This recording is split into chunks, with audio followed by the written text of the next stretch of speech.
성도 여러분 반갑습니다. 한 주간 은혜 가운데 잘 지내셨습니까? 한 주를 마무리하고 또 한 주간의 열매로 하나님께 예배하기를 준비하는 날입니다. 내일 거룩한 주일 하나님 앞에 기쁨으로 예배할 수 있기 위해서 지나온 우리의 삶의 열매들을 차분히 돌아보며 하나님이 기뻐하실 만한 열매들로 준비될 수 있는 우리 모두가 될 수 있기를 간절히 바랍니다. 오늘 우리가 함께 은혜를 나눌 본문 말씀 신약성경 마태복음 23장입니다. 마태복음 23장 37절부터 39절까지에 있는 말씀, 마태복음 23장 37절부터 39절까지 봉독합니다. 예루살렘아 예루살렘아 선지자들을 죽이고 네게 파송된 자들을 돌로 치는 자여, 암탉이 그 새끼를 날개 아래에 모음같이 내가 네 자녀를 모으려 한 일이 몇 번이더냐. 그러나 너희가 원하지 아니하였도다. 보라, 너희 집이 황폐하여 버려진 바 되리라. 내가 너희에게 이르노니 이제부터 너희는 찬송하리로다. 주의 이름으로 오시는 이여 할 때까지 나를 보지 못하리라 하시니라.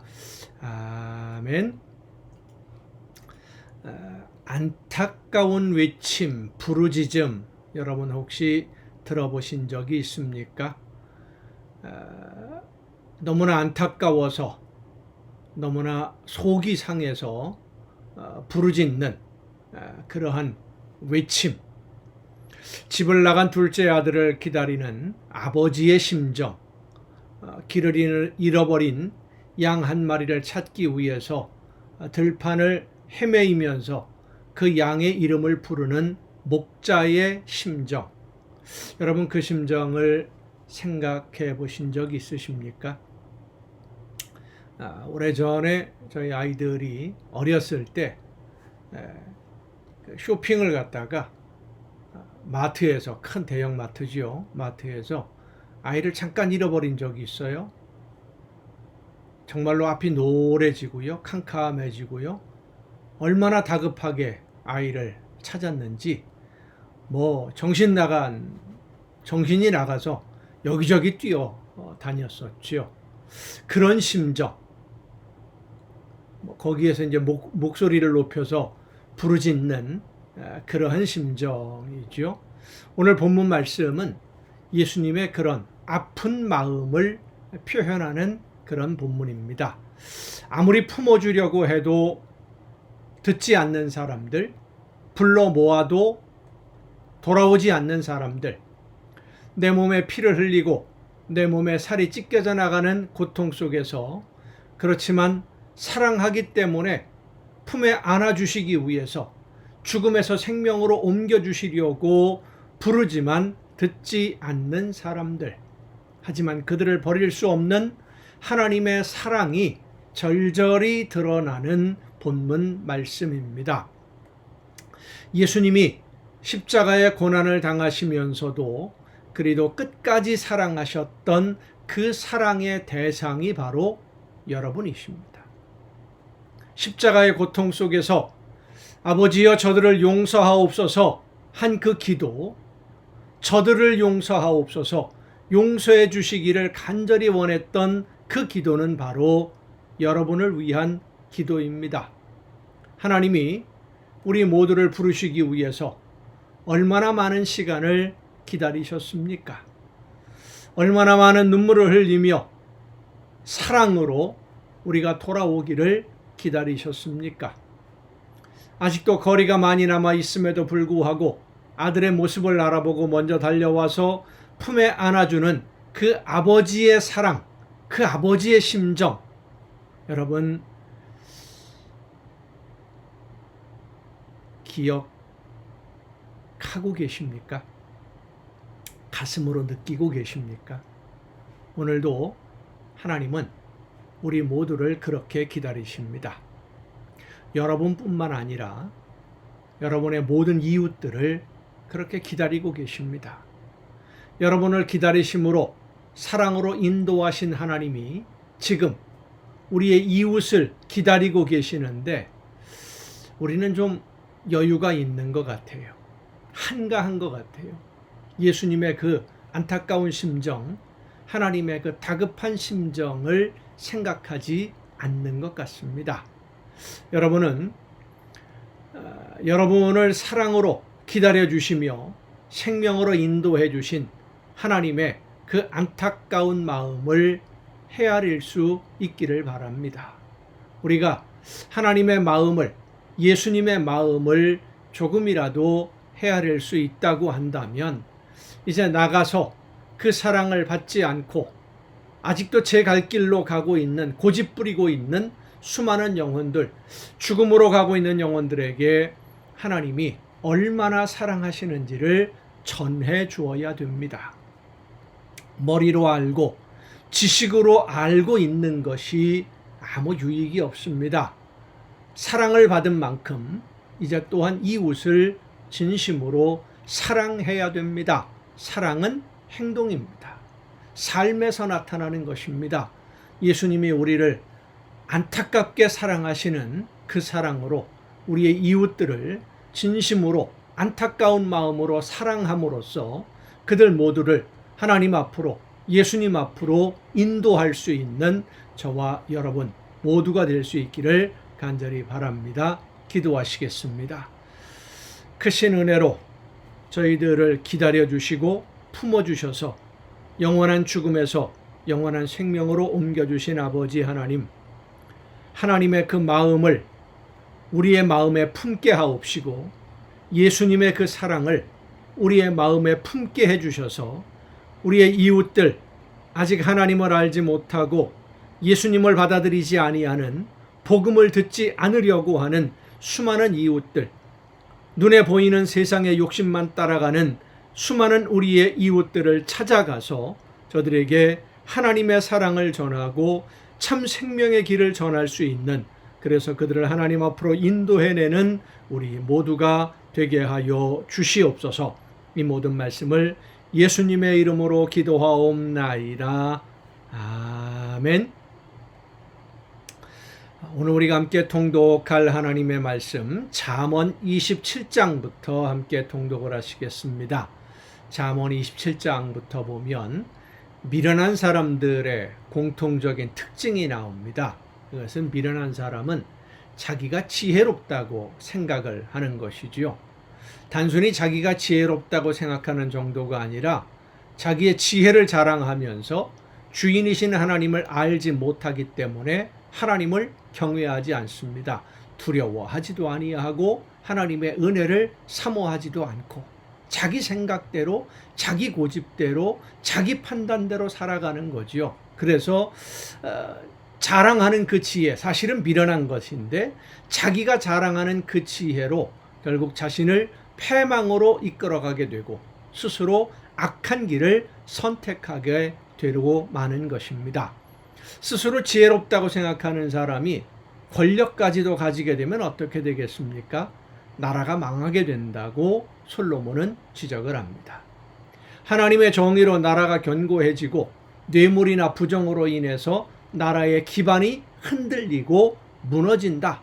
그러니까 하나님의 말씀대로 순종하면, 지혜롭게 하나님을 경외하고 하나님의 말씀대로 따르면 나라가 견고해지지만 뇌물이나 부정으로 인해서, 욕심으로 인해서 모든 판결들을 굽게 하고 자기가 원하는 대로만 모든 것을 이루어가면, 권력을 가지고 행사하면 나라의 기반이 흔들리고 무너진다는 것입니다.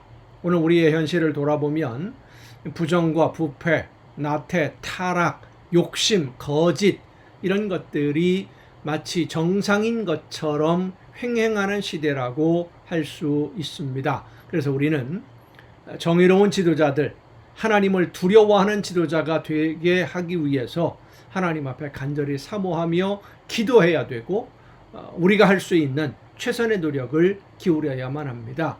그래야만 우리 서민들의 삶도 평안해질 수 있기 때문입니다. 자, 잠언 27장부터 함께 통독하시겠습니다. 너는 내일 일을 자랑하지 말라. 하루 동안에 무슨 일이 일어날는지 내가 알 수 없음이니라. 타인이 너를 칭찬하게 하고 내 입으로는 하지 말며 외인이 너를 칭찬하게 하고 내 입술로는 하지 말지니라. 돌은 무겁고 모래도 가볍지 아니하거니와 미련한 자의 분노는 이 둘보다 무거우니라. 분은 잔인하고 노는 창수 같거니와 투기 앞에야 누가 서리요? 면책은 숨은 사랑보다 나으니라. 친구의 아픈 책망은 충직으로 말미암는 것이나 원수의 잦은 입맞춤은 거짓에서 난 것이니라. 배부른 자는 꿀이라도 싫어하고 줄인 자에게는 쓴 것이라도 다니라. 고향을 떠나 유리하는 사람은 보금자리를 떠나 떠도는 새와 같으니라. 기름과 향이 사람의 마음을 즐겁게 하나니 친구의 충성된 권고가 이와 같이 아름다우니라. 내 친구와 내 아비의 친구를 버리지 말며 내 환난 날에 형제의 집에 들어가지 말지어다. 가까운 이웃이 먼 형제보다 나으니라. 내 아들아, 지혜를 얻고 내 마음을 기쁘게 하라. 그리하면 나를 비방하는 자에게 내가 대답할 수 있으리라. 슬기로운 자는 재앙을 보면 숨어 피하여도 어리석은 자들은 나가다가 해를 받느니라. 타인을 위하여 보증선자의 옷을 취하라. 외인들을 위하여 보증선자는 그의 몸을 볼모 잡을지니라. 이른 아침에 큰 소리로 자기 이웃을 축복하면 도리어 저주같이 여기게 되리라. 다투는 여자는 비오는 날에 이어 떨어지는 물방울이라. 그를 제어하기가 바람을 제어하는 것 같고 오른손으로 기름을 움키는 것 같으니라. 철이 철을 날카롭게 하는 것 같이 사람이 그의 친구의 얼굴을 빛나게 하느니라. 무화과나무를 지키는 자는 그 과실을 먹고 자기 주인에게 시중드는 자는 영화를 얻느니라. 물에 비치면 얼굴이 서로 같은 것 같이 사람의 마음도 서로 비치느니라. 스올과 아바도는 만족함이 없고 사람의 눈도 만족함이 없느니라. 도가니로 은을, 풀무로 금을, 칭찬으로 사람을 단련하느니라. 미련한 자를 곡물과 함께 절구해 놓고 공의로 찌을지라도 그의 미련은 벗겨지지 아니하느니라. 사람을 절구해 놓고 찌어도 미련이 벗겨지지 않는다. 참 표현이 참 재미있기도 합니다마는 하나님의 말씀을 알지 못하는 이 미련함, 하나님의 뜻을 깨닫지 못하는 미련함은 성령의 역사하심에 불순종하는 사탄의 계략이기 때문에 사람의 노력으로 벗겨질 수 없습니다. 그래서 우리는 기도해야 됩니다. 우리가 지혜롭게 선택할 수 있도록. 네 양떼의 형편을 부지런히 살피며 네 소떼에게 마음을 두라. 대저 재물은 영원히 있지 못하나니 면류관이 어찌 대대에 있으리야. 풀을 벤 후에는 새로 움이 돋나니 산에서 꼴을 거둘 것이니라. 어린 양의 털은 내 옷이 되며 염소는 밭을 사는 값이 되며 염소의 젖은 넉넉하여 너와 내 집의 음식이 되며 내 여종의 먹을 것이 되느니라. 28장입니다. 악인은 쫓아오는 자가 없어도 도망하나 의인은 사자같이 담대하니라. 나라는 죄가 있으면 주관자가 많아져도 명철과 지식 있는 사람으로 말미암아 장구하게 되느니라. 가난한 자를 학대하는 가난한 자는 곡식을 남기지 아니하는 포구 같으니라. 율법을 버린 자는 악인을 칭찬하나 율법을 지키는 자는 악인을 대적하느니라. 악인은 정의를 깨닫지 못하나 여호와를 찾는 자는 모든 것을 깨닫느니라. 가난하여도 성실하게 행하는 자는 부유하면서 굽게 행하는 자보다 나으니라. 율법을 지키는 자는 지혜로운 아들이요 음식을 탐하는 자와 사귀는 자는 아비를 욕되게 하는 자니라. 중한 별리로 자기 재산을 드리는 것은 가난한 사람을 불쌍히 여기는 자를 위해 그 재산을 저축하는 것이니라. 사람이 귀를 돌려 율법을 듣지 아니하면 그의 기도도 가증하니라. 정직한 자를 악한 길로 유인하는 자는 스스로 자기 함정에 빠져도 성실한 자는 복을 받느니라. 부자는 자기가 지혜롭게 여기나 가난해도 명철한 자는 자기를 살펴 아느니라. 의인이 득의하면 큰 영화가 있고 악인이 일어나면 사람이 숨느니라. 자기의 죄를 숨기는 자는 형통하지 못하나 죄를 자복하고 버리는 자는 불쌍히 여김을 받으리라. 항상 경외하는 자는 복되거니와 마음을 완악하게 하는 자는 재앙에 빠지리라. 가난한 백성을 납제하는 악한 관원은 부르짖는 사자와 줄인 곰 같으니라. 무지한 치리자는 포악을 크게 행하거니와 탐욕을 미워하는 자는 장수하리라. 사람의 피를 흘린 자는 함정으로 달려갈 것이니 그를 막지 말지니라. 성실하게 행하는 자는 구원을 받을 것이나 굽은 길로 행하는 자는 곧 넘어지리라. 자기의 토지를 경작하는 자는 먹을 것이 많으려니와 방탕을 따르는 자는 궁핍함이 많으리라.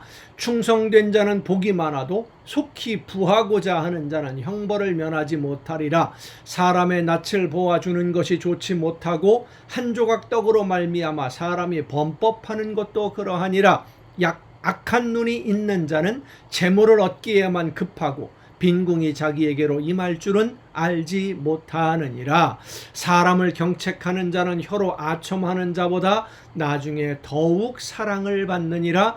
부모의 물건을 도둑질하고서도 죄가 아니라 하는 자는 멸망받게 하는 자의 동륜이라. 욕심이 많은 자는 다툼을 일으키나 여호와를 의지하는 자는 풍족하게 되느니라. 자기의 마음을 믿는 자는 미련한 자요 지혜롭게 행하는 자는 구원을 얻을 자니라. 가난한 자를 구제하는 자는 궁핍하지 아니하려니와 못본 채 하는 자에게는 저주가 크리라. 악인이 일어나면 사람이 숨고 그가 멸망하면 의인이 많아지느니라. 가난한 우리의 이웃들을 구제하지 않는다고 해서 현행법상 범죄하는 것은 아니지요. 그런데 하나님이 기뻐하시지 않는다. 선을 행할 줄 알고도 행하지 않으면 그것이 죄다 말씀하고 계십니다. 29장입니다. 자주 책망을 받으면서도 목이 곧은 사람은 갑자기 패망을 당하고 피하지 못하리라. 미련하니까 책망을 듣고 지적을 당하면서도 깨닫지 못하는 거지요. 돌아서지 않는 것이고 회개하지 않는 겁니다. 의인이 많아지면 백성이 즐거워하고 악인이 권세를 잡으면 백성이 탄식하느니라. 지혜를 사모하는 자는 아비를 즐겁게 하여도 창기와 사귀는 자는 재물을 잃느니라. 왕은 정의로 나라를 견고하게 하나 뇌물을 억지로 내게 하는 자는 나라를 멸망시키느니라. 악인이 권세를 잡고 왕이 뇌물을 좋아하면 나라가 멸망한다. 백성들이 탄식하게 된다. 오늘날에도 마찬가지지요. 악한 사람들이 권력을 잡으면 그 권력을 자기 마음대로 자기 욕심을 채우기 위해서 권력을 사용하거든요. 권력의 사유화라고 그러는데 공의를 위해서 모든 사람들을 위해서 사용해야 될 권력이 개인의 이익을 위해서 사용되게 되면 그 나라는 정말로 힘든 나라가 됩니다. 서민들이 살기 어려워지지요. 이웃에게 아첨하는 것은 그의 발 앞에 그물을 치는 것이니라. 악인이 범죄하는 것은 스스로 올무가 되게 하는 것이나 의인은 노래하고 기뻐하느니라. 의인은 가난한 자의 사정을 알아주나 악인은 알아줄 지식이 없느니라. 거만한 자는 성읍을 요란하게 하여도 슬기로운 자는 노를 그치게 하느니라. 지혜로운 자와 미련한 자가 다투면 지혜로운 자가 노하든지 웃든지 그 다툼은 그침이 없느니라. 피 흘리기를 좋아하는 자는 온전한 자를 미워하고 정직한 자의 생명을 찾느니라. 어리석은 자는 자기의 노를 다 드러내어도 지혜로운 자는 그것을 억제하느니라. 관원이 거짓말을 들으면 그의 하인들은 다 악하게 되느니라. 가난한 자와 포악한 자가 섞여 살거니와 여호와께서는 그 모두의 눈에 빛을 주시느니라. 왕이 가난한 자를 성실히 신원하면 그의 왕위가 영원히 견고하리라. 채찍과 꾸지람이 지혜를 주거늘 임의로 행하게 버려둔 자식은 어미를 욕되게 하느니라. 악인이 많아지면 죄도 많아지나니 의인은 그들의 망함을 보리라. 내 자식을 징계하라. 그리하면 그가 너를 평안하게 하겠고 또 내 마음에 기쁨을 주리라. 묵시가 없으면 백성이 방자히 행하거니와 율법을 지키는 자는 복이 있느니라. 종은 말로만 하면 고치지 아니하나니 이는 그가 알고도 따르지 아니함이니라. 내가 말이 조급한 사람을 보느냐? 그보다 미련한 자에게 오히려 희망이 있느니라. 종을 어렸을 때부터 곱게 양육하면 그가 나중에는 자식인 채 하리라. 뭐라고 해야 되죠? 호의가 오래 계속되면 그것이 권리인 줄 안다. 이런 말이 있어요. 상대방을 배려해서 호의를 베풀어 주었고 배려해 주었는데 그 배려함이 계속되다 보면 그게 자기 권리인 줄 안다는 거예요. 받는 사람 입장에서. 참 어리석은 모습이지요. 감사함으로 받아야 되는데 감사함을 잃어버리면 섭섭한 마음이 들게 되는 겁니다. 노하는 자는 다툼을 일으키고 성내는 자는 범죄함이 많으니라. 사람이 교만하면 낮아지게 되겠고 마음이 겸손하면 영예를 얻으리라. 도둑과 짝하는 자는 자기의 영혼을 미워하는 자라. 그는 저주를 들어도 진술하지 아니하느니라. 사람을 두려워하면 올무에 걸리게 되거니와 여호와를 의지하는 자는 안전하리라. 주권자에게 은혜를 구하는 자가 많으나 사람의 일의 작정은 여호와께로 말미암느니라. 불의한 자는 의인에게 미움을 받고 바르게 행하는 자는 악인에게 미움을 받느니라. 여러분은 어떠십니까? 악한 사람들에게 미움을 받습니까? 선한 사람들에게 미움을 받습니까? 하나님에게 미움을 받습니까? 사탄에게 미움을 받습니까? 하나님에게 사랑을 받고 사탄에게 미움을 받고, 그것이 올바른 성도의 모습입니다. 그리고 하나님은 사탄에게 미움을 받는, 하나님의 말씀대로 순종하는 자녀들을 천군 천사로 지켜 보호해 주시는 줄로 믿습니다. 오늘도 여러분 수고 많으셨습니다. 내일 거룩한 주일, 우리의 삶의 아름다운 열매로 하나님께 예배하고 거룩한 산 제물로 드려지고, 저녁 이 시간 가정 예배 시간을 통해서 여러분 또 모두 함께 만날 수 있기를 바랍니다. 내일 뵙겠습니다.